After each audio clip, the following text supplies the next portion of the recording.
شروع اللہ کے نام سے جو نہایت مہربان اور رحم کرنے والا ہے۔ درود ہو نبی پاک صلی اللہ علیہ وسلم پر اور آپ کی آل پر۔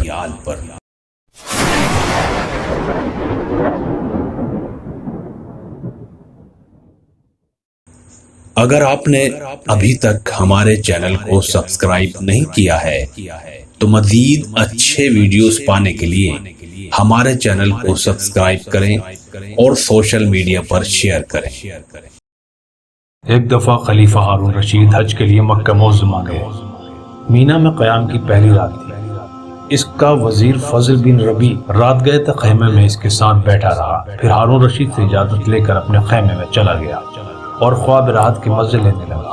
تھوڑی دیر بعد اس نے اچانک سنا کہ کوئی اس کا خیمہ کا دروازہ کھٹکھٹا رہا ہے۔ اٹھ کر باہر آیا تو ہارون رشید کو کھڑے پایا۔ فضل نے زمین ادب چوم کر کہا، امیر المومنین نے اس وقت کیسے تکلیف فرمائی ہے؟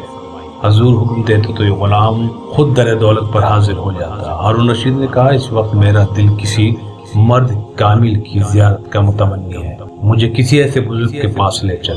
فضل نے عرض کیا کہ یہاں قریب میں سفیان مقیم ہے، اگر آپ پسند فرمائیں تو ان کے ہاں چلیں۔ ہارون رشید نے کہا، ہاں وہیں چلو۔ دونوں سفیان کی قیامگاہ پر پہنچے۔ فضل نے دروازے پر دستک دی۔ سفیان نے پوچھا، کون؟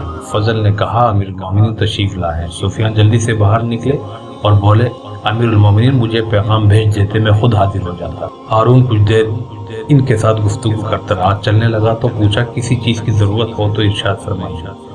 سفیان نے کہا، میرے سر پر قرض ہے۔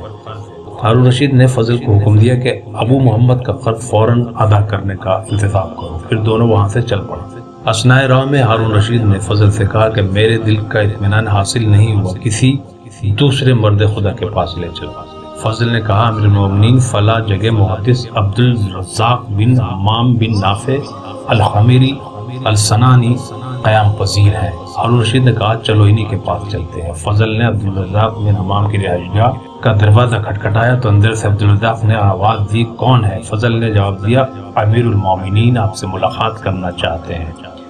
عبدالرزاق اجلس سے باہر نکلے اور بولے، امیر المومنین مجھے طلب فرما لیتے، خود حاضر ہو جاتا۔ ہارون رشید سے بھی تھوڑی دیر تک گفتگو میں مصروف رہا اور چلنے کا ارادہ کیا۔ چلتے چلتے عبدالرزاق سے پوچھا، اگر آپ پر کوئی قرض تو نہیں؟ عبدالرزاق نے جواب دیا، امیر المومنین میں اتنے رقم کا مقروض ہوں۔ ہارون رشید نے فضل کو حکم دیا کہ ابو العباس ان کا قرض ادا کر دو۔ وہاں سے چلے تو ہارون رشید نے فضل سے کہا، ابو العباس یہاں بھی میرے دل کی مراد پوری نہیں ہوئی، چلو کسی اور کے پاس چلے۔ فضل نے عرض کیا، امیر المومنین اس طرف فضیل بن ایاز مقیم ہے۔ ہارون رشید نے کہا، تو آؤ اب انہی کے پاس چلتے ہیں۔ دونوں حضرت فضیل بن ایاز کے خیمے پر پہنچے۔ اس وقت وہ نماز پڑھ رہے تھے یا باروایت دیگر قرآن کریم کی تلاوت کر رہے تھے۔ جب فارغ ہو گئے تو فضل نے دروازے پر دستک دی، پوچھا، کون ہے؟ فضل نے جواب دیا، امیر المومنین تشریف لائے ہیں۔ فضیل نے اندر سے ہی فرمایا، یہاں امیر المومنین کا کیا کام؟ ان سے کہو تشریف لے جائیں اور میرے مشاغل میں مخل نہ ہو۔ فضل نے کہا، سبحان اللہ، کیا صاحب امر خلیفہ کی اطاعت آپ پر واجب نہیں ہے؟ فضیل نے جواب میں فرمایا، میری اجازت تو نہیں ہے، ہاں حکومت کے دور پر اندر آنا چاہتے ہیں تو تمہاری مرضی۔ یہ کہہ کر انہوں نے دروازہ کھول دیا اور ساتھ ہی چراغ گل کر دیا تاکہ ہارون رشید کا چہرہ دکھائی نہ دے۔ ہارون رشید اور فضل دونوں خیمے کے اندر داخل ہو گئے اور گپ اندھیرے میں فضیل کو ڈھونڈنے لگے۔ اچانک ہارون رشید کا ہاتھ فضیل کے ہاتھ سے مس ہو گیا۔ انہوں نے فرمایا، کیا ہی نرم ہاتھ ہے، یہ ہاتھ کتنا خوش نصیب ہوگا اور قیامت کے دن دوزخ کی آگ سے محفوظ رہے۔ ہارون رشید نے کہا، اللہ آپ پر رحمت کرے، ہمیں کوئی نصیحت فرما دی۔ فضیل بن ایاز تیرے باپ عباس رضی اللہ تعالیٰ رسول اکرم صلی اللہ علیہ وسلم کے چچا تھے۔ انہوں نے ایک دفعہ حضور اکرم صلی اللہ علیہ وسلم سے درخواست کی کہ یا رسول اللہ مجھے کسی علاقے کی حکومت عطا فرمائیے۔ حضور نے کہا، اے عباس، میں نے تمہیں تمہارے نفس پر امیر بنایا، ایسا نفس جو اطاعت حق میں مشغول رہے اور حکومت سے بہتر ہے، جس کی ذمہ داریوں کا کوئی شمار نہیں ہے۔ حکومت قیامت کے دن شرمندگی کا باعث ہوگی۔ ہارون رشید کچھ اور ارشاد فرمائیے۔ فضیل بن ایاز امیر المومنین عمر بن عبدالعزیز رحمۃ اللہ علیہ جب مسند خلافت پر بیٹھے تو انہوں نے رجب بن حیاد رحمۃ اللہ علیہ، سالم بن عبداللہ اور محمد کعب القرظی کو بلا بھیجا اور ان سے کہا کہ میں آزمائش میں ڈال دیا گیا ہوں، مجھے کوئی مشورہ دو۔ اے ہارون رشید، ذرا اپنے گریبان میں منہ ڈال کر دیکھو۔ عمر بن عبدالعزیز رحمۃ اللہ علیہ نے خلافت کو آزمائش خیال کیا، لیکن تم اور تمہارے ساتھی اس نعمت سمجھ کر اس پر ٹوٹ پڑتے ہیں۔ اب سنو کہ عمر بن عبدالعزیز کو سالم بن عبداللہ نے کیا جواب دیا۔ انہوں نے فرمایا اگر آپ چاہتے ہیں قیامت کے دن عذاب الہی سے محفوظ رہیں تو مسلمانوں میں جو بڑی عمر کا ہے اس کو اپنے باپ کی طرح، اور جو آپ کی عمر کا ہے اس کو اپنے بھائی کی طرح، اور جو لڑکا ہے اس کو اپنے فرزند کی طرح سمجھیے۔ اسی طرح غیر عورتوں کو اپنی ماؤں کی طرح اور بہنوں کی طرح سمجھیے۔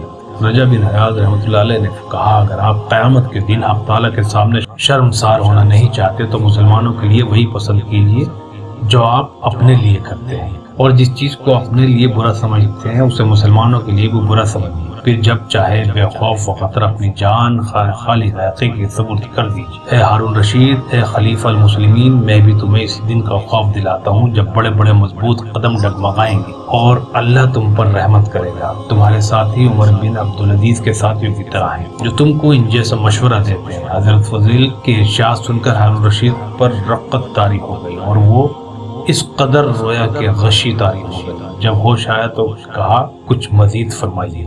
فضیل بن عیاض رحمۃ اللہ علیہ، اے ہارون رشید، میں تیرے اس حسین و جمیل چہرے سے ڈرتا ہوں کہ کہیں دوزخ کی آگ میں جھلس نہ جائے۔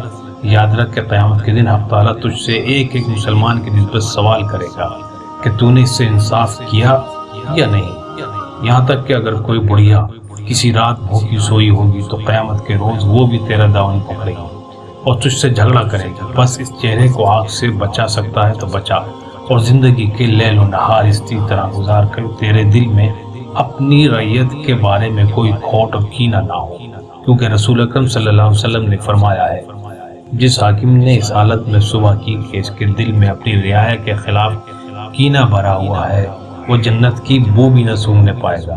ہارون رشید سے سن کر زار زار رونے لگے، یہاں تک کہ اسے اپنی سدبد نہ رہی۔ فضل بن ربی نے حضرت عیاض رحمۃ اللہ علیہ سے کہا کہ امیر المومنین سے کچھ نرمی برتیے، آپ نے تو انہیں مار ہی ڈالا ہے۔ عیاض رحمۃ اللہ علیہ نے فرمایا اے ربی کے بیٹے، ہارون رشید کو تم اور تمہارے ساتھیوں نے ہلاک کیا ہے، میں نے انہیں ہلاک نہیں کیا ہے۔ ہارون رشید کو ہوش آیا تو اس نے حضرت فضیل سے پوچھا آپ پر کوئی قرض ہے؟ فرمایا خدا کا قرض ہے جس کا وہ مجھ سے محاسبہ کرے گا، پس ہلاکت ہے میرے لیے جب مجھ سے باز پرس ہوگی اور میری کوئی دلیل کام نہ آئے گا۔ ہارون رشید نے کہا میں لوگوں کا قرض پوچھتا ہوں۔ فرمایا میرے رب نے مجھے اس کا حکم نہیں دیا ہے بلکہ یہ حکم دیا ہے کہ میں اس کے وعدے کو سچا جانوں اور اس کی اطاعت کروں۔ حق تعالیٰ کا ارشاد ہے کہ میں نے جنوں اور انسانوں کو عبادت کے سوا اور غرض کے لیے پیدا نہیں کیا، مجھے نہ تو ان سے رزق حاصل کرنے کی خواہش ہے اور نہ میں یہ چاہتا ہوں کہ مجھے کھلائیں، بے شک اللہ ہی رازق اور زبردست قوت والا ہے۔ یہ 1000 دینار کی تھیلی ہے، میری والدہ کی میراث ہے اور خالص طیب ہے، اس کو قبول فرمائیں۔ فضل رحمۃ اللہ علیہ، افسوس میری تمام نصیحتیں رائے جانے اور تم نے اس کو دل میں جگہ نہ دی۔ یہ مال اس کو دو جس کو اس کی ضرورت ہے، لیکن تم اس کو دیتے ہو جس کو اس کی ضرورت نہیں ہے۔ یہ مجھ پر ظلم نہیں تو کیا ہے؟ میں تجھے نجات دلانا چاہتا ہوں اور تو مجھے ہلاکت پر ڈالنا چاہتا ہے۔ فضل بن ربی کہتا ہے کہ پھر حضرت فضل رحمۃ اللہ علیہ خاموش ہو گئے اور ہم دونوں سلام کر کے ان کی قیام گاہ سے باہر آ گئے۔ راستے میں امیر المومنین نے مجھ سے خطاب کیا۔ امیر المومنین نے مجھ سے مخاطب ہو کر کہا کہ دیکھا مردان حق ایسے ہوتے ہیں، آئندہ جب میں تم سے کہوں گا کسی مرد خدا کے پاس لے چلو تو تم اس قسم کے مرد کے پاس لے جائے کرو جیسے فضیل بن عیاض۔ دوستو، اس واقعے سے ہمیں یہ سبق حاصل ہوتا ہے کہ ہم کبھی دنیا کی طلب میں نہ لگیں بلکہ اپنی آخرت کی فکر کو ملحوظ رکھیں اور خود بھی کوئی عمارت اور وزارت حاصل کرنے کی کوشش نہ کریں۔ البتہ اگر مسلمانوں کے مشوروں سے کوئی عہدہ سونپ دیا جائے تو حضرت فضیل بن عیاض رحمۃ اللہ علیہ کی نصیحتوں کو اپنے سامنے رکھے اور اللہ تعالی ہم سب کو عمل کرنے کی توفیق عطا فرمائے، آمین یا رب العالمین۔